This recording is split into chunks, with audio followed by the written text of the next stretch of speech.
बोले कि मैया मासी ने तो मुझसे कहा कि अगर तुझे सिंहासन प्राप्त करना है तो भगवान का भजन करना पड़ेगा। सुनीति ने भी कह दिया, अरे पुत्र ये तो संसार रूपी सिंहासन है और ये तो खत्म हो जाएगा, मिट जाएगा, नष्ट हो जाएगा, लेकिन अगर तुझे सच में वास्तविक में सिंहासन प्राप्त करना है तो तू भगवान की आराधना कर। तो ध्रुव जी ने पूछा कि मैया वो कहाँ मिलते हैं, क्या है? वह भगवान हैं जिसकी हम तपस्या करेंगे, जिनका हम भजन करेंगे। सुनीति ने कहा कि हाँ। कहा कहाँ है? कहा कि हर जगह है, हर जगह है। जहाँ भक्तों का डेरा लगा होता है, जहाँ संतों का सत्संग चलता है, जहाँ भक्तों की पुकार होती है, वहीं भगवान विराजमान होते हैं। तो कहते ऐसे दीपक, विश्वास का दीपक ध्रुव जी महाराज ने जलाया, वह साधन को अपनाया, भक्ति रूपी साधन को अपनाया और भक्ति करने के लिए चले। जिस प्रकार से एक बार की बात है, कहते हैं कि मीराबाई दूधा महाराज जी की जो बेटी है, कहते एक बार अपने पिताजी के साथ में सत्संग सुनने के लिए गई। ध्यान से सुनना, भक्ति जीवन में कैसी होनी चाहिए? भक्ति विश्वास की होनी चाहिए, भक्ति पवित्रता की होनी चाहिए। भक्ति की दिखावे की अगर भक्ति होती है तो उसमें भगवान नहीं मिलते, आप चाहे पूरे दिन क्यों ना घंटे को हिलाते रह जाए। सबसे पहली बात है कि उस कार्य में, उस हमारे साधन में भक्ति होनी चाहिए, वो भी विश्वास रूपी भक्ति होनी चाहिए। एक बार मीराबाई दूधा साहब के साथ में सत्संग सुनने के लिए जाती है।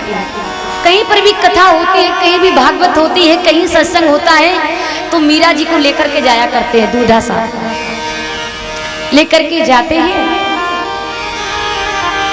अच्छा, जब ये माँ के अपने गर्भ के अंदर थी तब भी इन्होंने भगवान की कथाओं को सुना था, तो भक्ति तो पहले से ही थी। लेकिन जब इन्होंने जन्म लिया और जन्म लेने के बाद जब ये धीरे धीरे बड़ी हुई, 5 वर्ष की हुई मीराबाई, तो कहते हैं मीराबाई एक बार अपने पिताजी के साथ में सत्संग सुनने के लिए गई। चली जा रही थी, पंडित जी कथा बोल रहे थे। कथा बोलते बोलते पंडित जी ने अपनी कथा को विश्राम किया। सभी लोग अपने अपने घर चले गए, लेकिन मीराबाई का आज घर जाने का मन नहीं हो रहा है। मीराबाई का घर जाने का मन नहीं हो रहा है। पिताजी ने कहा कि बेटी सभी लोग चले गए हैं तो तू भी चल। सभी लोग जा रहे हैं अपने अपने घर, तो तू भी चल, तू क्यों नहीं जा रही है? क्योंकि पंडित जी भगवान कृष्ण की दिव्य दिव्य लीलाओं का महाराज वर्णन कर रहे थे कि भगवान यहाँ मिलते हैं, भगवान वहाँ मिलते हैं, भगवान अपने भक्तों के हृदय में रहते हैं। श्री वृंदावन बिहारी वृंदावन में रह के लीलाएं करते हैं, कुंज गलियों में लीलाएं करते हैं।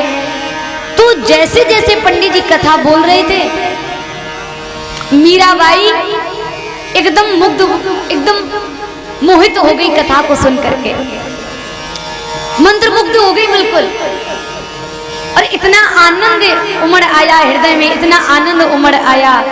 मीरा जी ने सोचा कि जिसकी कथाएं इतनी रस भरी हो, जिसकी कथाएं इतनी मन को मोहने वाली हो, मनमोहक हो, हृदय को लुभाने वाली हो, अरे महाराज वो स्वयं में कितना प्रेम भरा होगा, वो स्वयं में कितना शक्तिवान होगा, वो स्वयं में कितना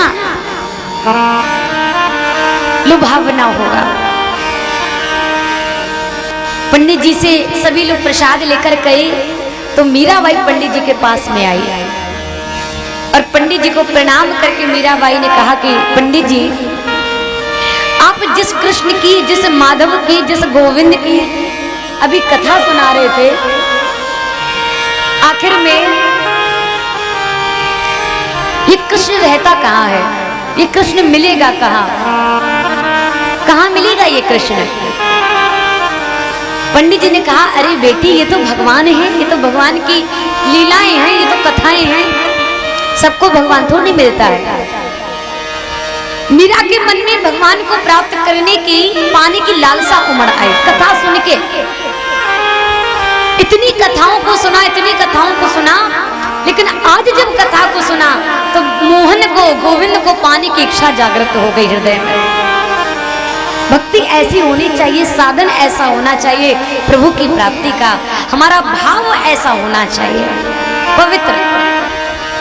मीराबाई से पंडित जी ने बहुत समझाया, लेकिन जब मीराबाई नहीं मानी तो पंडित जी ने कहा, बेटी वो तो वृंदावन में मक्खन चुराते हुए मिलेंगे, वो तो वृंदावन में बांसुरी को बजाते हुए मिलेंगे। जब कोई कन्हैया कन्हैया करके उनको पुकारता है तो नंगे पांव दौड़ करके आ जाते हैं, तो वृंदावन में मिलेंगे। मीराबाई ने कहा, सच में वृंदावन में मिलेंगे क्या? कहा हाँ। और वास्तविक में मीराबाई ने दूधा साहब के हाथ को छोड़ा, पिता के हाथ को छोड़ा, दौड़ पड़ी, दौड़ी हुई चली जा रही है, नंगे पांव हैं, दौड़ी दौड़ी आज जाकर के वृंदावन में जाकर के पहुंचे, वृंदावन में पहुंची है। और श्री माधवाचार्य जी महाराज का आश्रम है, तो आश्रम में जाकर के पहुंच गए।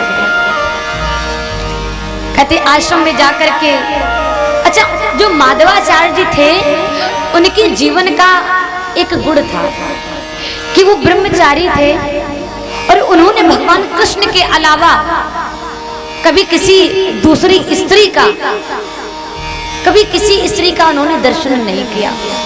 भगवान कृष्ण को ही देखते थे, उन्हीं की झांकी को निहारते थे। उन्होंने जीवन में किसी स्त्री को नहीं देखा, ऐसा उनका सिद्धांत था जीवन का। मीराबाई जैसे ही जाकर के पहुंची, भगवान का दर्शन करना चाहती थी, कृष्ण से मिलना चाहती थी, उसी समय आज शिष्यों ने मना कर दिया, शिष्यों ने रोक लिया, कहा तुम कहाँ जा रही हो? 5 वर्ष की मीरा है। मीरा ने कहा, मैं भगवान कृष्ण से मिलने आई हूँ, मैं कन्हैया से मिलने आई हूँ, आप मुझे उनसे मिलने दीजिए। शिष्यों ने कह दिया कि हमारे गुरुजी किसी स्त्री का मुख नहीं देखते हैं। अब देखिए छोटी सी बात है, आप लोग को समझना है, हमारे गुरुजी किसी स्त्री का मुख नहीं देखते हैं।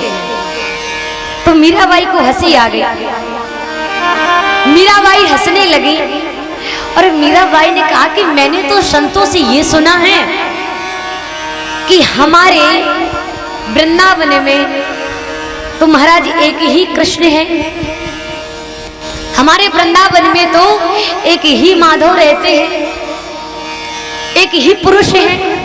और पुरुष कौन है? वो है हमारे कृष्ण, वो है हमारे श्री गोविंद।